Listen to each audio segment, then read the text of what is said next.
Welcome to the Sports Zone. I'm Louis Montesi. Let me introduce you to my co-host. Sitting beside me are Hilary Hunt, Chris Roland, and Jonathan Barden. We've got a lot to talk about today, so let's jump right into it with this week's Mississippi State Corner.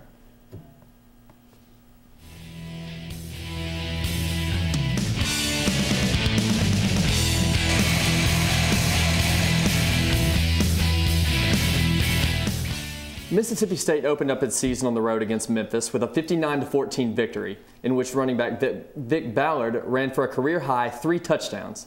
Now, Louis, what did you take away from this game for the Bulldogs going forward? Well, obviously, it's a very exciting game, especially for all of us fans who made that trip up to Memphis just a few days ago. But doesn't this sound a little bit like last year's 49-7 victory over a Memphis team, possibly the worst in the FBS, right? Okay. Well, I know my boy Vic Ballard picked up right where he left off last year with 3 touchdowns on 166 yards rushing. But I really don't know how good this Mississippi State team is right now.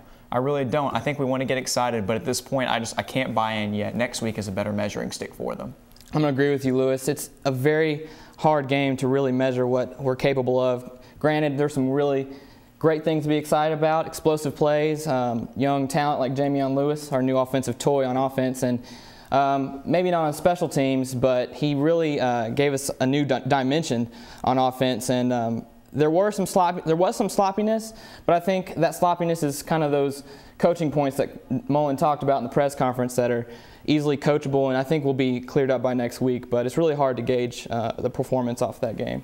I'm going to have to disagree. I mean, although Memphis is a weak team, we all have established this, but I really think that they showed what they're going to do this year. They showcased their offense like no other. Our offense was on fire. I mean, one of our main players, Vic Ballard, got Offensive SEC Player of the Week, which hasn't happened since Anthony Dixon, who's now in the NFL. So I think that was a great gauge of how we're going to perform as a team and offensively. And, I mean, defense wasn't that shabby either. And from what I could recall, I didn't really see many turnovers. So I really think it was a good game. Well, I'm about to set up a battle of the sexes here because I'm going to side with Chris and Louis. I really think it's hard to tell exactly what comes from this game. You've got a Memphis team, like Chris said, is arguably the worst in the football bowl subdivision. So I think we did exactly what we were supposed to. We went in there, we blew them out, and it's really hard to judge from that exactly where we are as a team right now. I mean, although it was a blowout, Mississippi State was certainly impressive in their opening victory. But they will now have to focus on a visit to Auburn next week. The Tigers narrowly escaped a victory against Utah State in their opening. What do you guys expect from this game against a national championship team? Well, I think it's still going to be your typical knockdown, drag-out SEC West battle. You've still got 2 teams vying right now for first place, and as bad as the game was, Auburn still 1-0. They found a way to come through in that game. So whoever wins this game, it's really going to set them up in good position to make a run in the West this year. You've got 1-0. The other team, it's essentially a 2-game difference if you lose this game. Now, I will say this, Vic Ballard has to be licking his chops going into this game. You've got an Auburn team that was outgained 227-78 on the ground by Utah State. And then you've got, on the other side, Fletcher Cox and Josh Boyd, who have to be just as excited because Auburn got manhandled on both sides of the ball this past Saturday.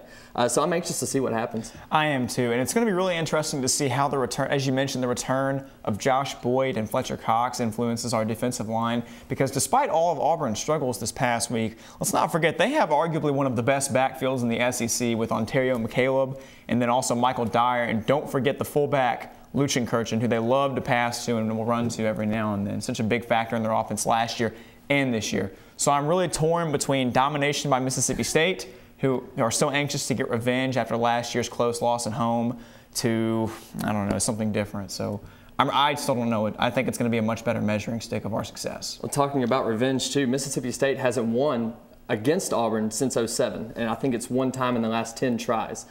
So you've got to think revenge is on the Bulldogs' minds this year. Absolutely. It's always a tough team. It's always a tough game when 2 SEC opponents get together, regardless of what happened in Week 1. For Auburn, though, I think they definitely have some definite problems because this wasn't a Boise State-Oklahoma win where Utah State pulled out of the stops. They dominated Auburn on the line of scrimmage and really just dictated that game, and that's just something you don't see when when the SEC plays non-conference opponents. You expect them to kind of third, fourth quarter kind of start leaning, flexing those SEC muscles, and that just didn't happen this game. So I think Auburn is really in for a game this weekend. Well, when we come back, we'll look at the domination from the Bayou Bengals and break down the big letdown into the Georgia Dome. You stay tuned.